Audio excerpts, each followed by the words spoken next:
And that's where teddy bears came from. November 1902. Teddy Roosevelt's in Mississippi hunting bears like every sitting president does on a vacation. Joe Biden's still recovering from being the Revenant 200 years ago. Riding shotgun to TR is Holt Collier, who killed a grizzly at 10 years old and then over 3,000 more later in his life, so he's a hunter too. Should be a slam dunk outing, but the thing is, it's not going so well. After a few days, they haven't picked off a single bear, and the newsmen won't let the big game North and or South Dakota cowboy president forget it. When Holt finally picks up a scent, Roosevelt's out to lunch. Fucking got it. Everything. It's no biggie though, because Holt can jump off his horse and forward arrow a black bear with his gun to stun it. Roosevelt arrived on the scene with the easiest hit of his life right in front of him. Tied to a tree, helpless, stunned, doomed to spend the last moments of life on this hell rock, staring down a barrel awaiting a bullet. The bullet never comes.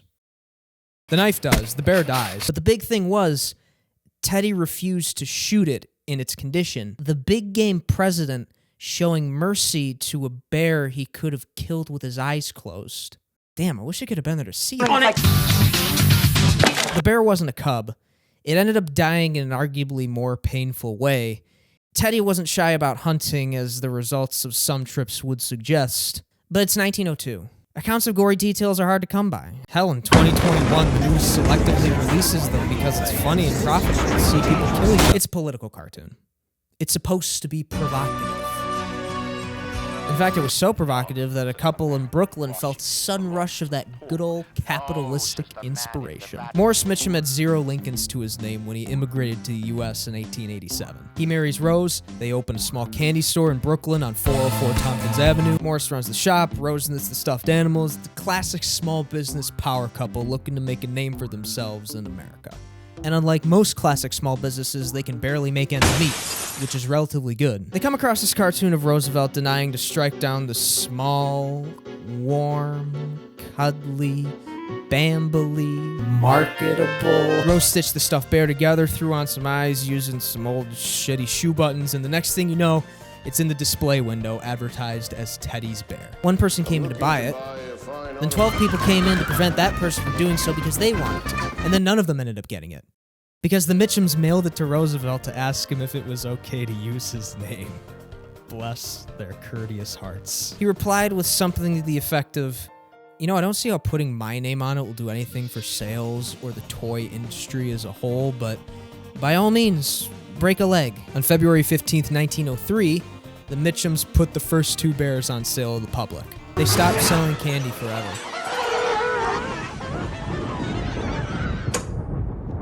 Only because they couldn't keep up with the demand for Teddy's Bear. Butler Brothers bought their entire stock for a mail order catalog, and they still couldn't keep up. Look, I'm not saying it was the only reason TR got reelected in 1904, but that's a soft, cuddly, subconscious PR campaign for all ages. 2 years in, the Mitchums made enough to create Ideal Novelty and Toy, which would become a top 3 toy company in the country. The older folk may remember them for selling Shirley Temple and a bunch of dolls with weird-ass names, plus a little fad called the Rubik's Cube, a spare sort of a defenseless animal, turned into a cute little political cartoon, turned into one of the most iconic toys of all time. A classic storybook immigrant couple that lived the American dream. But who did it first?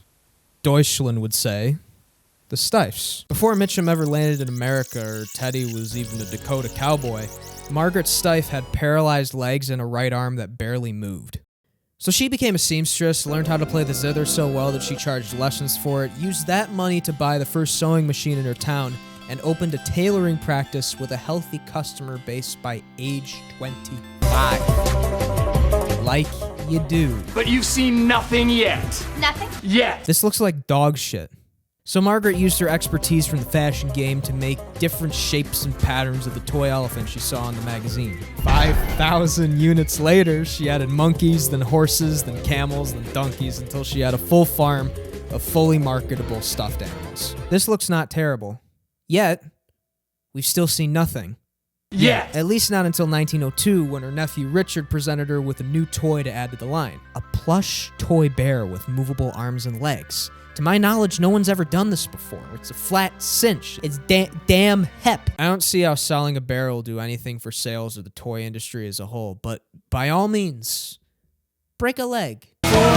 She was right. At the 1903 Leipzig Toy Fair, he couldn't push 1 ounce of stock. Not until an equally desperate company buyer from New York showed up. At this point, the teddy bear craze in the States was just starting to take off. So, he reasonably approached the entire stock of 100 on site and ordered another 3,000 just to take home with him.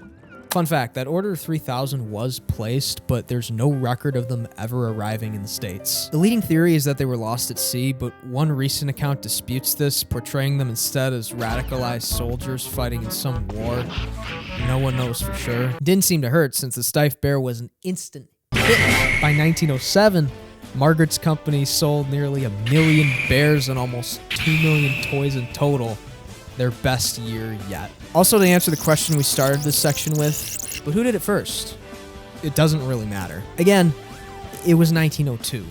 Barely anyone knew what was going on in their own country, let alone others. The Mitchum teddy bears also kind of helped the Steiff sell out in America, so it was a little serendipitous success of sorts. No matter who did it first, the impact is obvious.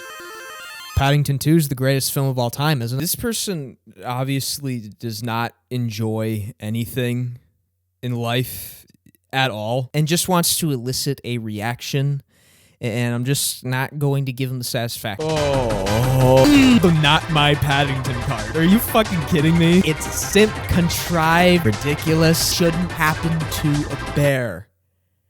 That's the goddamn point. He's in jail, and he makes the jail better.